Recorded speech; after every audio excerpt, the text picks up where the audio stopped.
प्यारे बच्चों, शिक्षा दर्शन में आप सभी का स्वागत है। और अब तक हम 2-3 पाठ पढ़ चुके हैं, है ना।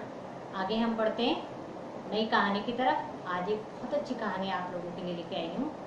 इस कहानी में एक बच्चे के सपने की कहानी है, जो अपना सपना साकार करता है अपने दृढ़ निश्चय के साथ, है ना। कहानी सुनने से पहले हम समझ लें कुछ कठिन शब्द, जिनका अर्थ हम कहानी पढ़ते वक्त आत्मसात करते रहें। स्वप्न, स्वप्न का अर्थ है सपना। चतुर बालक, चतुर चतुर चतुर का मतलब हो गया चालाक। अकस्मात, अकस्मात का अर्थ अचानक। दंड, दंड यानी सजा। समस्या, समस्या का अर्थ है उलझन। अचल संपत्ति, स्थायी संपत्ति। विशाल, विशाल का मतलब बड़ा। सज्जित, सज्जित का मतलब सजाया हुआ। अतिरिक्त, अतिरिक्त अर्थ अलग या भिन्न। दृश्य, दृश्य का मतलब हो गया जो दिख रहा है वह। ईर्ष्या, ईर्ष्या का मतलब है जलन। वशीभूत, वशीभूत मतलब वश में किया हुआ। योजनाबद्ध, योजनाबद्ध का मतलब योजना के अनुसार या विधिवत। निष्ठा, निष्ठा का अर्थ है आस्था या श्रद्धा। कर्म, कर्म का अर्थ है कार्य या काम। तो हम आज नई कहानी पढ़ेंगे, पाठ 7, बालक का स्वप्न। आप ध्यान से सुनते जाइए और पाठ के अर्थ को भी समझते जाइए। किसी सेठ के यहाँ एक लड़का नौकरी करता था। एक रात्रि स्वप्न में वह चिल्ला उठा, अहो मेरा भाग्य। सेठ ने यह सुन बालक को जगाकर पूछा, अरे क्यों चिल्ला रहा था? वह लड़का कहने लगा, यूं ही, कोई खास बात नहीं। अगले दिन सेठ ने उस लड़के से स्वप्न की बात पुनः पूछी, पर वह टाल गया। उस दिन से बालक छिपकर पढ़ने लगा। एक दिन सेठ ने कहा, सुन रे लड़के, आज या तो तू स्वप्न की बात बता दे या मेरे यहाँ काम करना बंद कर दे। लड़का चतुर था, होनहार था। उसने नौकरी छोड़ दी। उसने पढ़ाई चालू रखी। इसी बीच उसे गांव के जमींदार के यहाँ नौकरी मिल गई। एक दिन से जमींदार के यहाँ कपड़े लेकर आया। उसने लड़के को वहाँ काम करते देखा। सेठ ने जमींदार को लड़के के स्वप्न और निकाले जाने की बात बता दी। इस पर जमींदार ने उसे बुलाकर कहा, लड़के, या तो तू अपने स्वप्न की बात बता दे, अन्यथा आज ही मैं तुझे यहाँ से हटा दूंगा। परंतु वह लड़का धुन का पक्का और दृढ़ निश्चयी था। धुन का पक्का मतलब अपनी बात को पूरी करने में निश्चय रखने वाला। उसने कुछ न बताया और नौकरी से अलग हो गया। उसने अपना अध्ययन चालू रखा। वह किसी प्रकार अपनी सूझबूझ से राजा के यहाँ साधारण नौकर हो गया और धीरे धीरे उन्नति करते करते एक दिन राजा का मंत्री बन गया। अकस्मात, अकस्मात का मतलब अचानक। अकस्मात एक दिन वही जमींदार राजा के यहाँ आया। उसने उसे पहचान लिया और राजा से सारी बात कह सुनाई।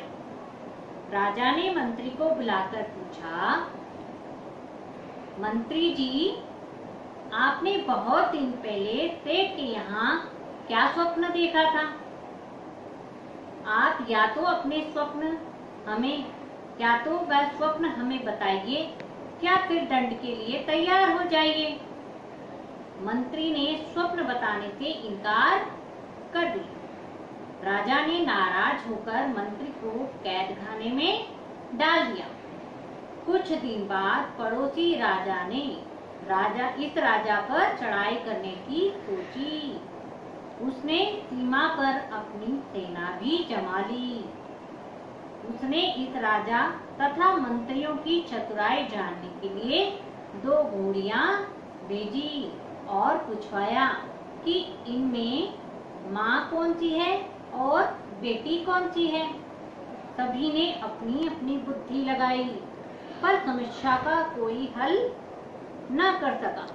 अब इसमें कहानी में क्या हुआ, एक लड़का था, उसने कोई स्वप्न देखा और वो जब किसी के यहाँ काम करता था, सेठ के यहाँ, तो उस सेठ ने जब ये बात सुनी तो उसने पूछा कि मुझे अपने स्वप्न की बात बता दे, तो उसने नहीं बताई और वो पढ़ता था छुप छुप कर, अपनी पढ़ाई को दृढ़ निश्चय के साथ जारी रखी, पढ़ाई करता रहा। लेकिन सेठ के यहाँ भले ही उसने नौकरी छोड़ दी पर अपने स्वप्न को नहीं बताया। उसके बाद वो किसी जमींदार के यहाँ काम करने लगा।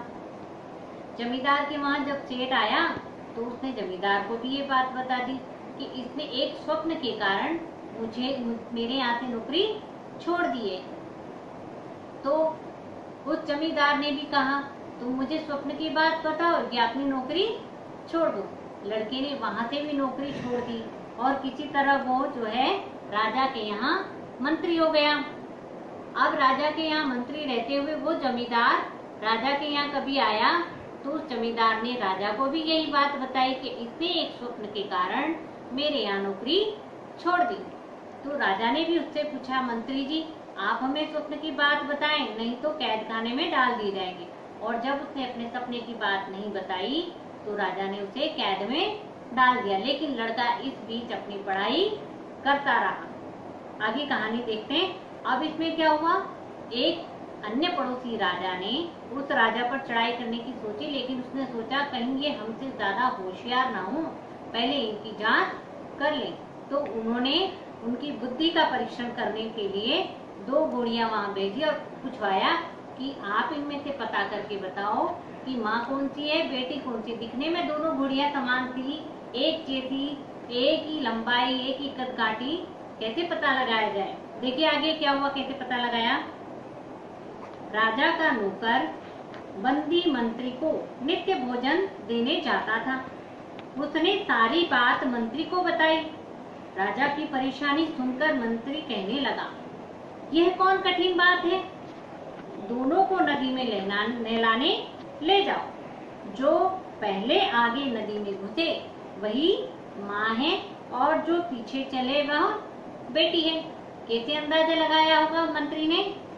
हाँ बिल्कुल सही, माँ अपने बच्चों को कभी मुसीबत में नहीं डालती, इसीलिए उसने कहा कि जो माँ होगी वो पहले नदी में उतरेगी। इसके बाद उसी प्रकार के 2-3 प्रश्न राजा ने भेजे। मंत्री ने सबको हल कर दिया। पड़ोसी राजा ने यह सोचकर कि इसे हराना कठिन है, अपनी सेनाएं हटा ली। उसने संदेशा भिजवाया कि जिस व्यक्ति ने मेरे प्रश्नों का हल किया है उससे हम अपनी कन्या का विवाह करना चाहते हैं। इस समाचार से राज्य भर में सनसनी फैल गई। उस बंदी मंत्री की चारों ओर प्रशंसा होने लगी। राजा ने उसे तुरंत मुक्त कर दिया। इसके बाद पड़ोसी राजा ने अपनी कन्या का विवाह उससे कर दिया। राजा ने मंत्री को अपना आधा राज्य भी दे दिया। इसके बाद इस राजा ने भी उसे बहुत सी चल और अचल संपत्ति भी दी। अब क्या हुआ कि जब मंत्री ने सभी सवाल हल कर दिए तो उस राजा ने पता करवाया कि ये मेरे सवाल किसने हल किए और जिसने मेरे सवाल हल किए उससे मैं अपनी बेटी का विवाह करूंगा। इतना पता होने के बाद उस राजा ने भी मंत्री को कैद से मुक्त कर दिया और दूसरे राजा ने अपनी बेटी की उससे शादी कर दी और इसके साथ ही उस राजा ने उसे अपनी धन संपत्ति भी दे दी। आगे देखते हैं आगे क्या हुआ। कुछ दिन बाद एक दिन प्रातः काल इस मंत्री राजा ने दोनों राजाओं जमींदार तथा सेठ को अपने यहाँ आमंत्रित किया। जब वे सब यहाँ उपस्थित हुए तो उस समय यही मंत्री राजा पलंग पर महल के विशाल एवं सुसज्जित कक्ष में लेटे हुए थे। उनकी पत्नी उनके पास बैठी थी। इसके अतिरिक्त कई नौकर भी इनकी सेवा में जुटे थे। चारों व्यक्ति भी उसके आसपास बैठे थे। अब क्या हुआ, उस मंत्री राजा मतलब वो लड़का जिसने सपना देखा था, उस लड़के ने जो मंत्री हो गया, उसने इन सभी को अपने महल में एक दिन आमंत्रित किया। जमींदार, सेठ और दोनों राजा, सभी लोग वहां आए। और उस वक्त दृश्य कैसा था, एक बहुत बड़ा महल के अंदर एक बड़ा सा पलंग सुसज्जित था, यानी बहुत सजाया हुआ था, और उसके आसपास बहुत सारे नौकर चाकर भी थे और उसकी पत्नी भी वहां बैठी हुई थी। इसके अतिरिक्त अन्य कई नौकर भी इनकी सेवा में जुटे थे। चारों व्यक्ति भी उनके आसपास बैठे थे। चारों लोग आसपास बैठे थे और आसपास बहुत से नौकर थे। तब उस मंत्री राजा ने कहा, यही दृश्य जो आप लोग इस समय यहाँ देख रहे हैं, मतलब इस समय आप लोग यहाँ बैठे हैं, मैं पलंग पर बैठा हूँ और मेरी पत्नी पास में बैठी है, नौकर हवा कर रहे हैं। मैंने स्वप्न में देखा था और तभी मैं स्वप्न में चिल्लाया था, अहो मेरा भाग्य। मैंने तब ये बात आप लोगों को बता दी होती तो आप में से कोई भी इसे पूरा न होने देता, क्योंकि उस समय मैंने आप लोगों को अपने स्वप्न में देखा था, और यदि मैं आप लोगों को बता देता तो क्या आप ये सपना सच होने देते? नहीं। हो सकता था कि ईर्ष्या, लोभ और अपमान के वशीभूत आप मुझे मौत के घाट भी उतार देते। सच है, अपने मस्तिष्क में जो विचार आए उनकी व्यर्थ चर्चा न करते हुए उन्हें योजनाबद्ध तरीके से पूर्ण करने में जुट जाना चाहिए। कर्म, कठोरता, लगन और निष्ठा से कोई भी व्यक्ति महान बन सकता है।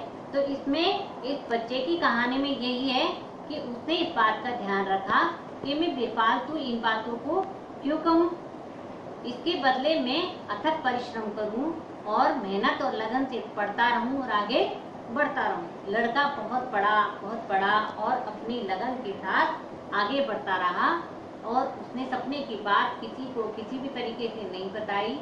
जब वो सपना सच में उसका सच हो गया तब उन सभी के सामने उसने कहा, यही दृश्य मैंने देखा था। ठीक है, अच्छा बच्चों, ये कहानी बहुत आपको कैसी लगी? इस कहानी को याद करना, अपने साथियों को सुनाना। अब मैं आपसे कुछ प्रश्न पूछती हूँ, जरा उनके जवाब बताना। लड़के का स्वभाव कैसा था?